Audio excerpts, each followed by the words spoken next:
Some people may say, oh, Bhagavad Gita is a book in Hinduism which teaches people that you should fight. It promotes war. It increases violence because it was spoken to make somebody fight. How can this book be a sacred book which promotes violence? Right? Krishna told Arjuna, go and fight. It promotes violence. Why should we read such a book? Actually, if you see carefully Bhagavad Gita, nowhere Krishna is saying to Arjuna that you should fight because of your emotional reasons. See how you were insulted, how you people were mistreated, how you were cheated. In fact, Krishna tells in Bhagavad Gita Arjuna to go beyond his emotions. What are those? He says, Sukha dukkhe same kritva labha labhau jayapajayau tasmad yudhyaya yudhyasva. He's saying that labha alabha, profit and loss. That should not be the reason for you to make decision. Oh, you see how because of Kauravas we made so much loss. We lost our kingdom, Indraprastha, right? They took away all our property. So, labha, alabha. That should not be the reason for you to make decision or to fight. Sukha dukkha, who will be very happy if you get this kingdom. That is why I should fight. No. Your decision should not be even focused on bodily comforts, sukha dukkha. Labha, alabha are not even for ego satisfaction. Jaya, apajaya. We should fight because we have to win. Success. Win. We should always be successful people, victorious people. This victory is very important for us because that is for ego. See how Krishna throughout Bhagavad Gita again discourages Arjuna not to make decision based on mana, apamana, sukha, dukkha, labha, labha, jaya, apajaya, ninda, stuti. Oh, stuti. Stuti means glorification, appreciation. If I win this war, everybody will glorify me. So that's why I should win. Krishna is saying you should be equal. Both when somebody scolds you, they make allegations and bring bad name to you, or even they appreciate you. You should be equal when you win and when you lose. You should be equal when there is a sukha and dukkha. You see, Bhagavad Gita is so clear that your decision cannot be based on any of these things. And next Bhagavad Gita says, neither your decision should be based on satisfying your senses. There is so much discussion in Bhagavad Gita about controlling our senses. Oh, okay, it is not about taking revenge. Okay, let's win this war to actually, be happy, sense gratification. No. That means decision to fight should be made not keeping our sense gratification, not keeping our ego, not keeping our emotional gratification, and not keeping even bodily comforts. And Krishna says in Bhagavad Gita, you should not make decision because of kama, because of krodha, because of lobha, because all three of them are gateways of hell. Kama, krodha, lobha. Tasmat, naraka. They will take you to hell. So Arjuna cannot make decision. I should fight because I'm so angry at this, people called Kauravas. No, Krishna is saying don't make based on your anger. Don't make based on kama. If I win, so I'll become a big king. Whole India, whole planet will come under. No kama. Lobha, greed.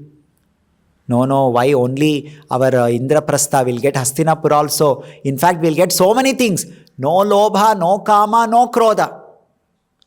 Just see how the decision making cannot be based on any of these reasons. The true decision making, the real decision making. Then what should be the real decision? Based on what it should be? When you say the decision should be from the reference point of the soul, then the next so many questions will come. What is soul? What is soul? Features of the soul are features of your real identity.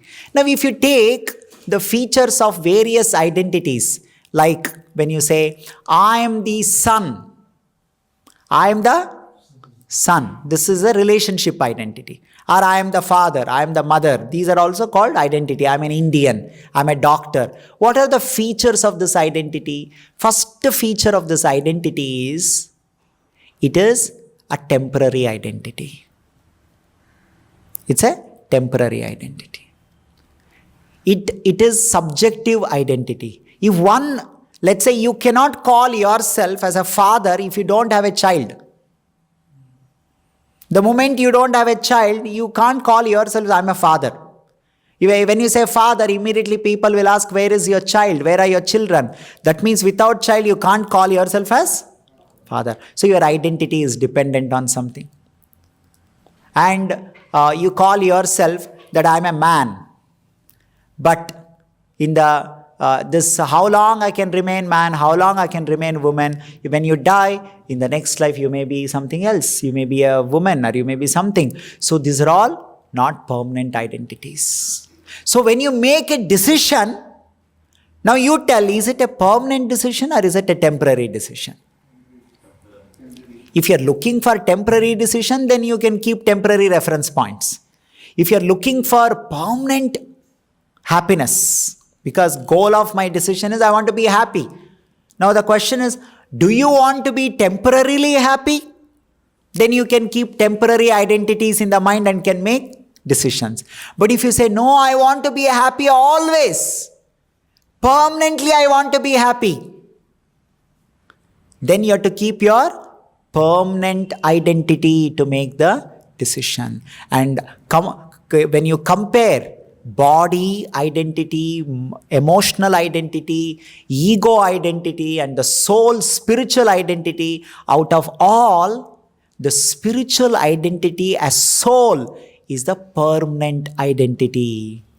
Because Krishna says in Bhagavad Gita, Antavanta ime deha nityasyokta sharirinaha. Antavanta ime deha. This deha, your body, anta, it is going to end. What does not end is nityaha. Nityasya uktaha.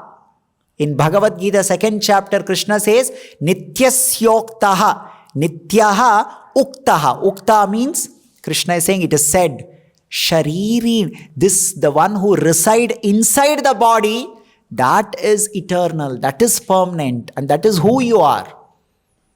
The Atma who is inside this body is permanent, and that is who you are really. You are not this body. Then what is this soul? Soul is eternal. It cannot be killed. It cannot be destroyed. And then it continues to exist. That is where the concept of reincarnation comes. What do you mean by reincarnation? Because your soul, whenever the body keeps changing, that is called reincarnation. And then what is this soul? In Bhagavad Gita, Krishna says, Mamaivamsha jiva loke jiva bhuta sanatana. He says, the soul is actually part of God. Part and parcel of God. You see, you're getting another knowledge about who you are. Mama amsha, amsha. You belong to Krishna. You have relationship with Krishna. You have relationship with God. You belong to God. That means you're also divine. You're also spiritual. You're also divine. You're not some ordinary. Actually, Bhagavad Gita teaches that we are not ordinary. We are extraordinary.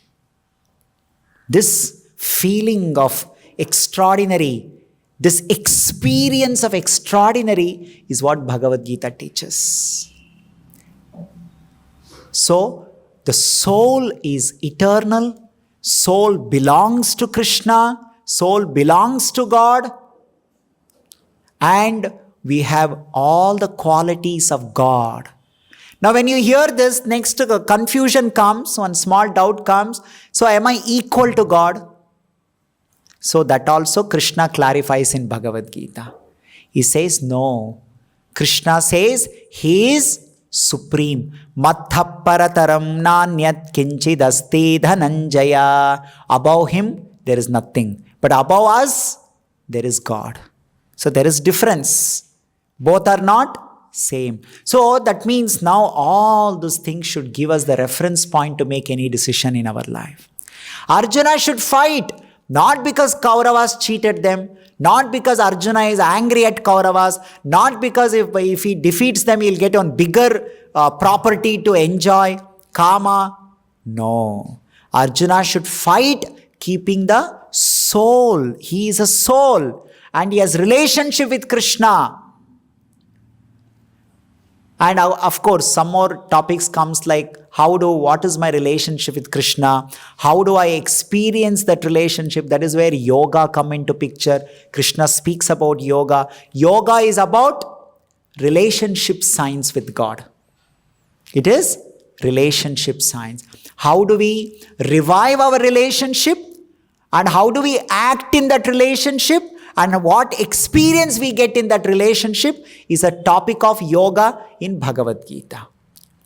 And then Krishna speaks. Very interesting thing. Then okay, you said I belong to God. Soul belongs to God. Then who is God? Who is God? What are the activities of this God? What is the location of this God? Where does this God stay? What is the relationship with God and difference between us and God? All these topics also get covered. All these are required for us to make decision in our life.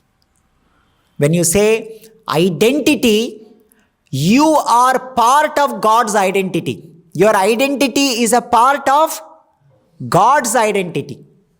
It is not an independent identity. Your identity is part of God's identity. That means your decision should be part of God's decision. This is where that conclusion comes. So the real decision making conclusion is this. To make decision, you should know who are you. Like in bus station, where am I going? What is my destination? Which bus I should get into requires what is your destination. And to know your destination, you should know who you are. If you don't know what is your name, where is your house, who are your relatives, then you don't know. Whichever bus you can get in, you can go. When you know your home, where your parents, where your family, that means your identity, that becomes your destiny. So your identity, according to Bhagavad Gita, is part of God's identity. Mama Amsha. You are part of Krishna. Then it is important to understand who Krishna is. Then it is important to understand what is Krishna's plan is. And that is where Krishna tells his plan. What is that? Dharma samsthapanarthaya sambhavami yuge yuge. Paritranaya sadhunam vinashaya cha dushkritam dharma samsthapanarthaya sambhavami yuge yuge. Now you see Bhagavad Gita is talking about God's decision. What is God's decision? To establish dharma, to protect devotees and to annihilate miscreants. This is God's decision. Because you are part of God, your decision should be part of God's decision. Just like in your home, you cannot do whatever you want to do. What you want to do should be part of what your family wants to do. Generally speaking. If you say, let's say if you say, oh, I want to marry this person, then the whole family will get disturbed. Arey, we had a different decision. We had a different plan. Now your plan doesn't match with our plan. This is not part of our plan. Because you belong to a family. Your identity is part of that family. Like that, my identity is part of God's identity. I am not independent. What I feel, what I desire, everything has got connection with what God feels and what God desires. Because both of us are interconnected. Both of us are interconnected. That's what Bhagavad Gita is speaking. Both of us are interconnected. Because both of us are interconnected, our decision should also be a consolidated decision. It has to be a cooperative decision.